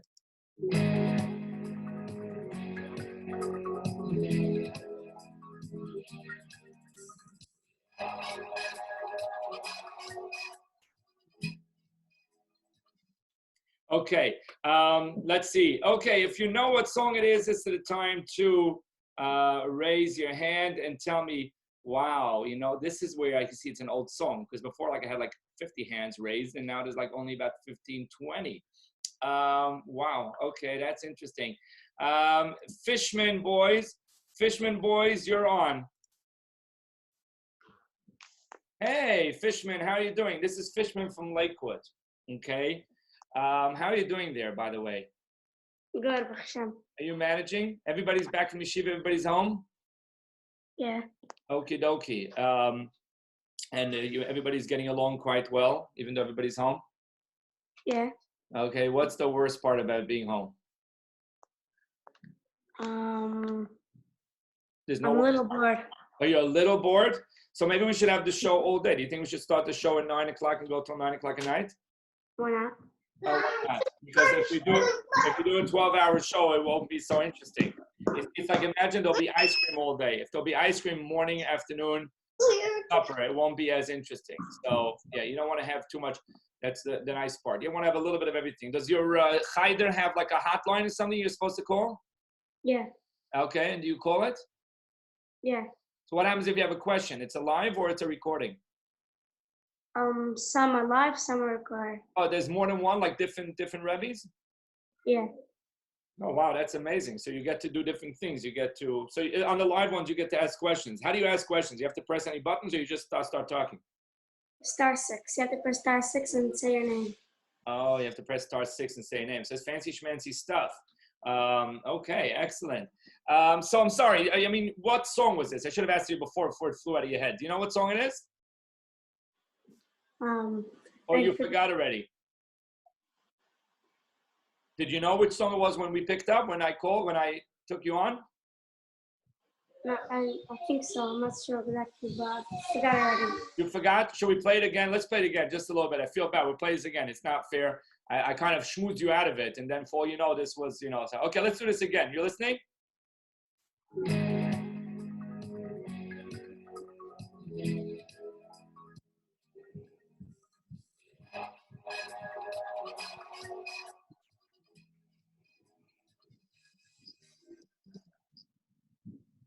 Okay, what song is it? Eish by Yaakov Shweki. And no, it's not Eish and it's not by Yaakov Shweki.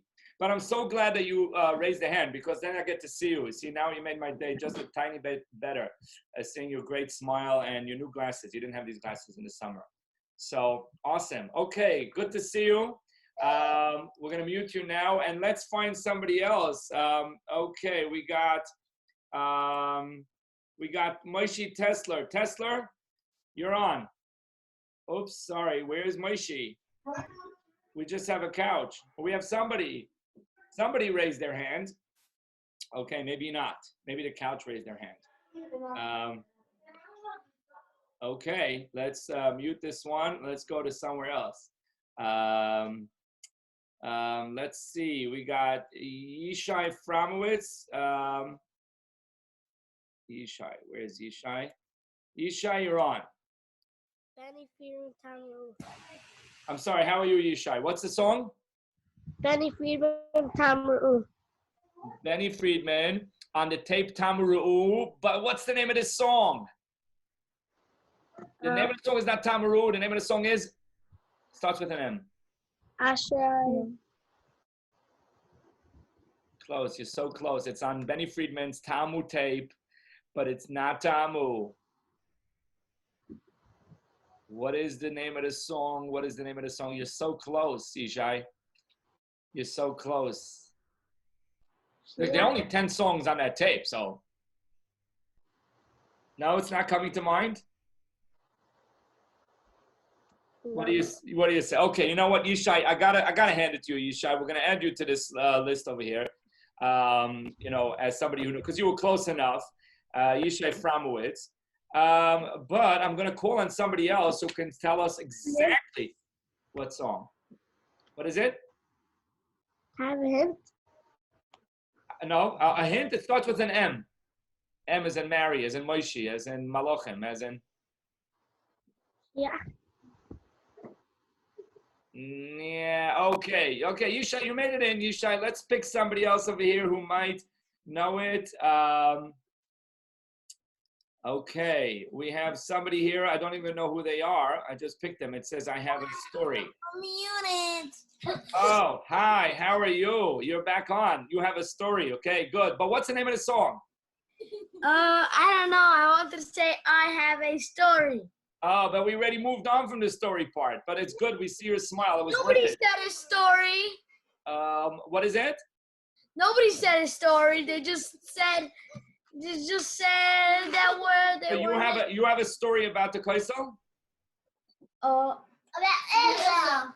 About Israel? Okay, so maybe one day we'll do an open. I just wanted some comments about the Kaisel, but that's an idea. One day we can have it open, like, you know, give everybody about a minute or two to say a story. Okay, but good to see you again anyways. So nobody seems to know. We gave it all away. We know almost. Okay. Let's try here. We got with us Steierman. Steierman, you're on. What should I do? First of all, if you could start the video, that would be very good, so we could see you. And how are you? Oh, these are Steierman children. Good to see you. So do you know what song it is? What is it? Ari, say Misoid. Misoid Chachamim. Misoid Chachamim, that is right. Wow, that is right. It's an older song. If you continue listening, take a look. You'll hear it. Hold on there.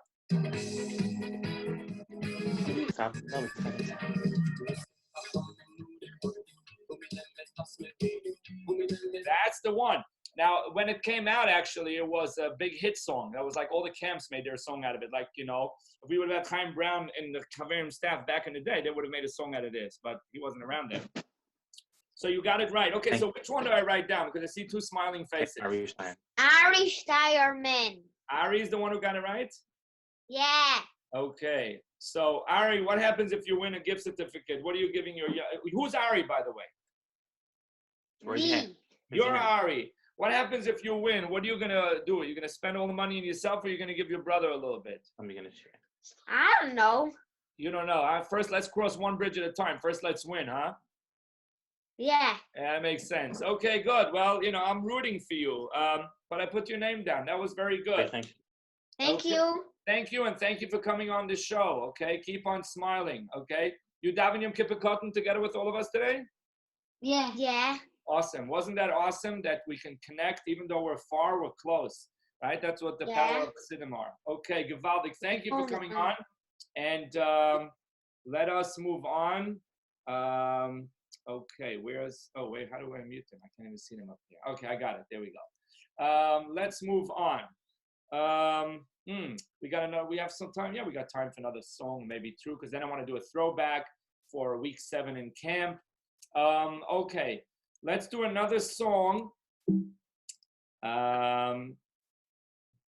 Lowering all hands again, and let's do another song. And you guessed the song. This is not so old. This one should be a little bit easier for everybody.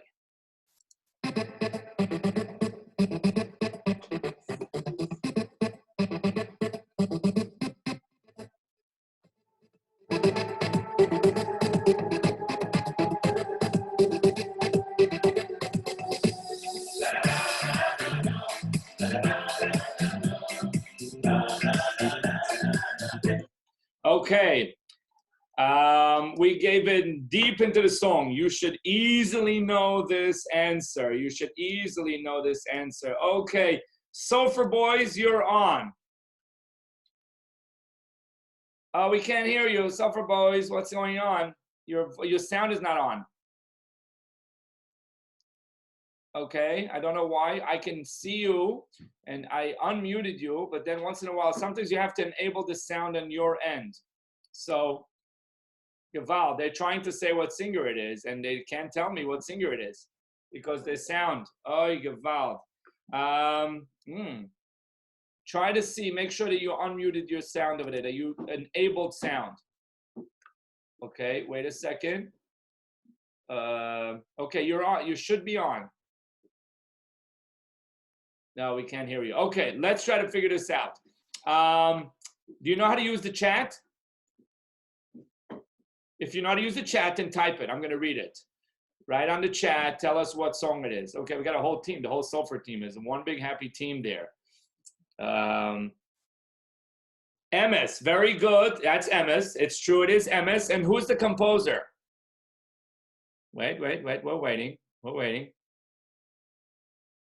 See, that's Gavaldik. You can use the chat if your audio somehow doesn't work. I like that.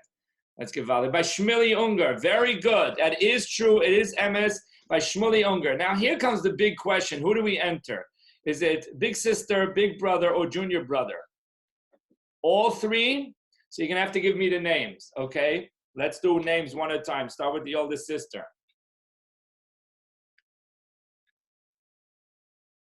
Okay, we got Ricky Sofer.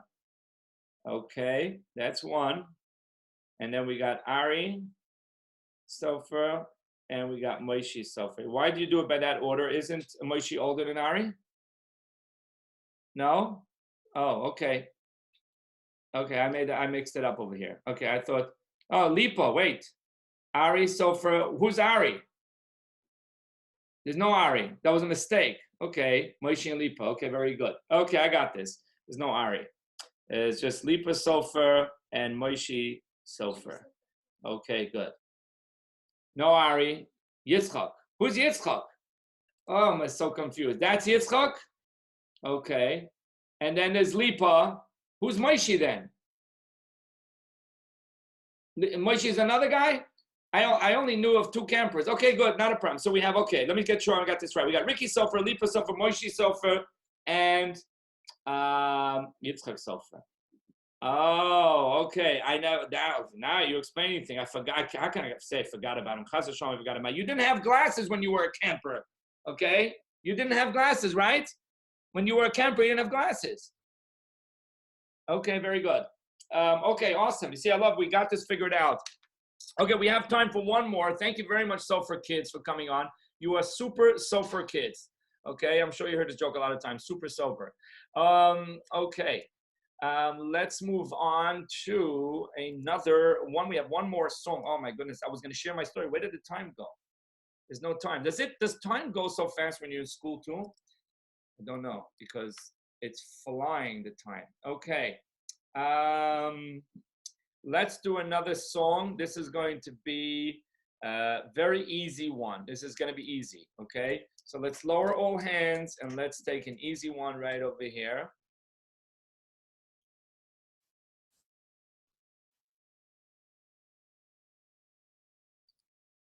Okay. What's taking time for it to start? Not sure. We're getting it to start. Hold on.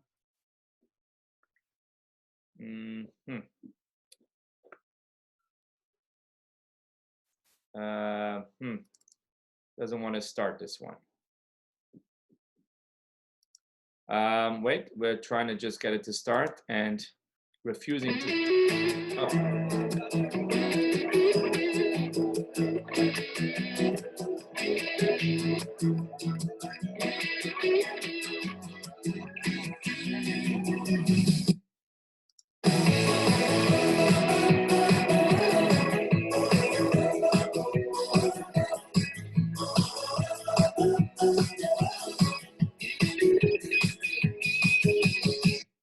Okay, Yeah, sorry for the technical difficulties. So you heard that song. Let me just play it again because we got it interrupted. I want to just play it again and then give the boys a chance to vote. Let's do this again.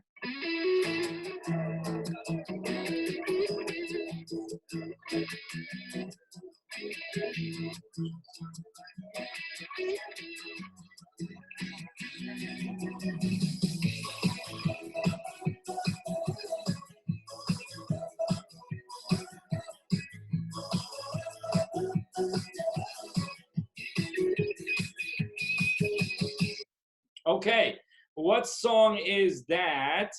And let's pick over here. We got with us Yehuda Friedman. Yehuda Friedman, you're on. בדרך המלך יעקב שואקי. Wow, spot on. No hesitation. That was right. B'derech HaMelech by Yaakov Shweki. Hey, Yehuda Friedman. That was great. First of all, Yehuda, good to see you. Okay, your smile that I'm so used to from the summer is still there, Baruch Hashem. And I see you have with you your brothers as well. I don't think I ever had the privilege of knowing you brothers. So yeah, I guess I can get to know them right now. You guys feel lucky that you have a brother like Yehuda? Yeah. No. Yeah. Because young one says no. Well, I know Yehuda for quite some time now. I think it's the 3 years by now, and I feel lucky having him as a camper. And I think you should feel lucky having him as a brother. If you're not realizing yet why, stick around, okay? He's a great kid. Yehuda, that was spot on. And thank you very much for coming on the show, Yehuda. And what we're going to do now is we're going to do a throwback to the week 7 in Camp Chaverim for our seventh day. And tomorrow the show is going to be again at 3 o'clock. I'm sorry I did not get to the story. It's a great story, and I must get to it, the story about the note and the kaisel. So I must get to that at some point, but maybe tomorrow, maybe not. We'll see. There's so much coming up. We have a lot of different material. Don't forget our contest. I already got submissions for our contest. We have a contest for all boys and girls out there. If you're on this show, the contest is submitting a piece of art. It can be painted, it can be a collage, it can be made out of clicks or Legos, and it has to be on, the theme has to be the learning and davening by camping in. You could show learning at home, whatever it is. You'll make a piece of art. We're going to put it up for votes. So send it in, and if you send it in, tell me it's for the submission for the contest so that I know what it's for. You could still send in videos of stuff that you're doing at home during the coronavirus. We're going to post that. Tomorrow is the last day. We're going to post some of those. So we would love to, get those submissions of yours and then put it up for votes and then vote on them. Obviously, that's the fun part. So do send those in either to my phone number 347-685-3875 or to my email at chaverimboyz@gmail. That's chaverimboyz@gmail.com, and tell me it's for the submission for the contest, and then I'll keep you posted as to how to view all of them and then vote on them, because everybody's going to get a chance to vote on everybody else's. Hopefully, we're working on it. I have to set up a system for that. Either way, submit those and let us know that you submitted them. And now we're going to go for a throwback for our beautiful week 7 in camp. And I know a lot of boys said already yesterday, hey, what are you going to do once we, once we reach week 8, let me say tomorrow is going to be Keneged week 8. Don't worry about it. There'll be plenty of material to do. It was just a fun thing to do when we started, is to have, a throwback for day by day. Obviously, when that is, going to be done, then we'll figure out other things to do. So there are 2 parts to this video because week 7 was a very busy week. So let us get into this. It's coming up right away. Just a moment. And right after that, I'll come back on and we'll finish the show for today. Here goes. Sorry about that. And there we go. I actually don't even know if we have a throwback for week 8 because I don't think we made it during the summer. Possible we did, we didn't. But there'll be plenty to show about week 8. It was an amazing week. Week 8, it was color war.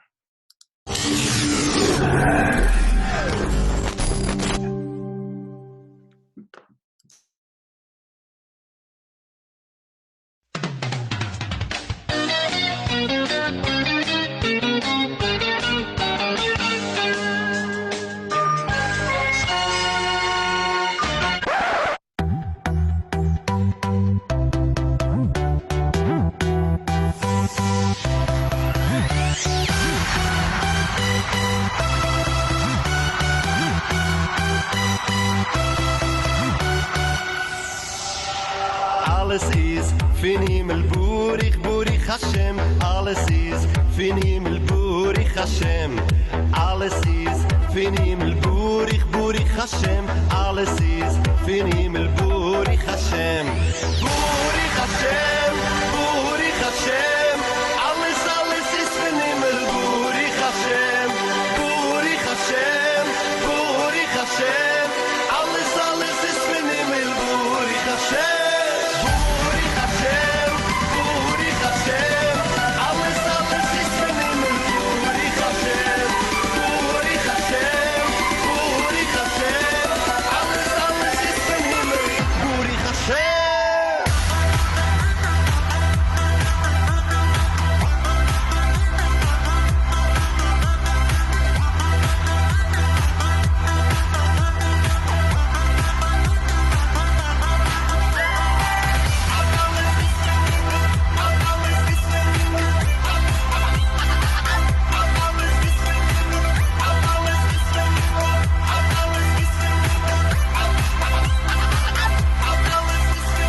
Alles ist fin Himmel, Burich Hashem. Alles ist fin Himmel, Burich Hashem.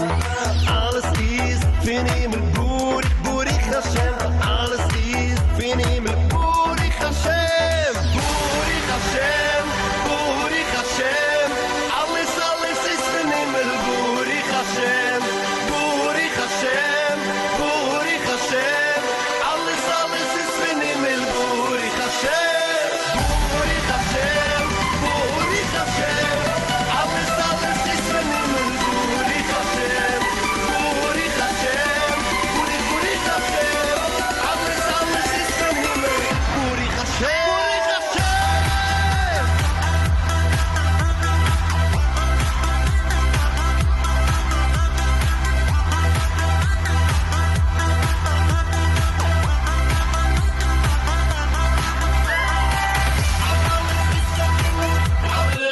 Going to our overnight trip.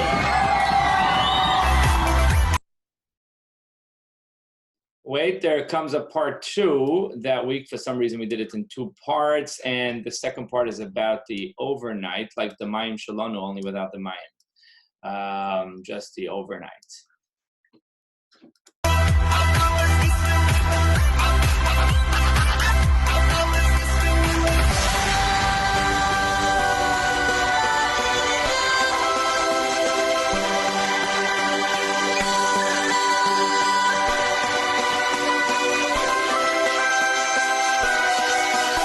Die steigst auf in der Friede, Geist, Arbeit in der Panusse, die schwer. Du bist verdrossen, bist geschossen, aber zu mir her.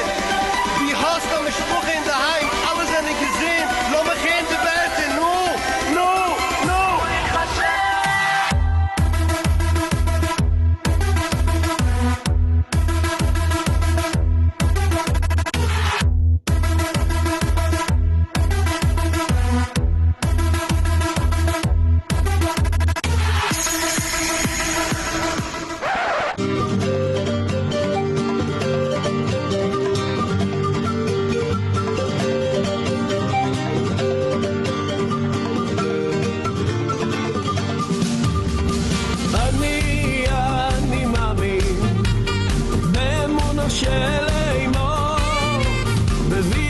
משיח אני מאמין, אני מאמין, אני מאמין, באמונה של אימו, מביא עשה משיח אני מאמין, אני מאמין, אני מאמין, באמונה של אימו, מביא עשה משיח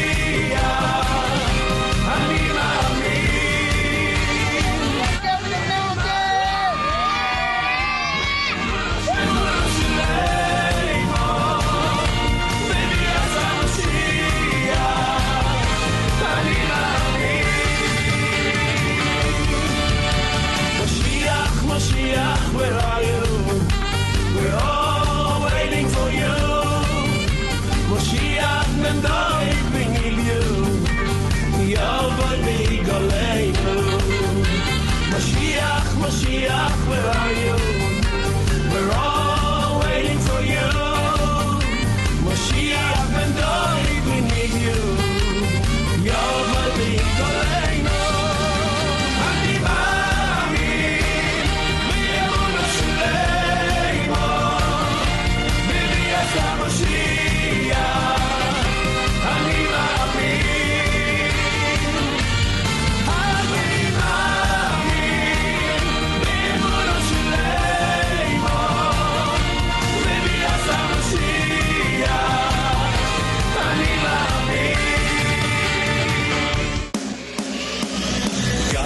גם כי אלייך בגיא גיא צלמובס לא ירדו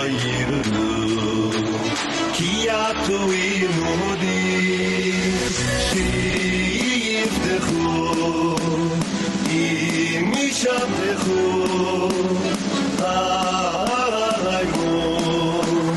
היימו ינחמיני גם כי עלייך בגיא גיא צלמובס לא ירדו כי יתו ימודי שיפתחו אם ישפתחו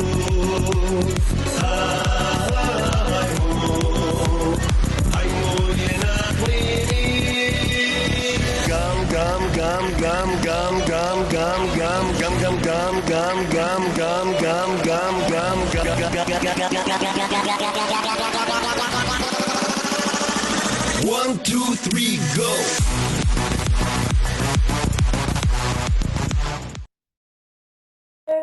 What amazing, beautiful memories. And we conclude today, day 7 of the show.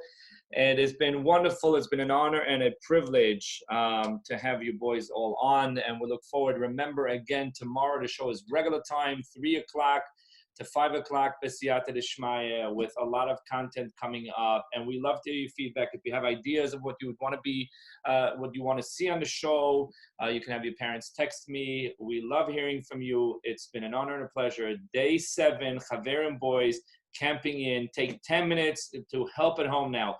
Go over to your parents and say, Tati, Mommy, Uncle, Grandpa, what can I do to help?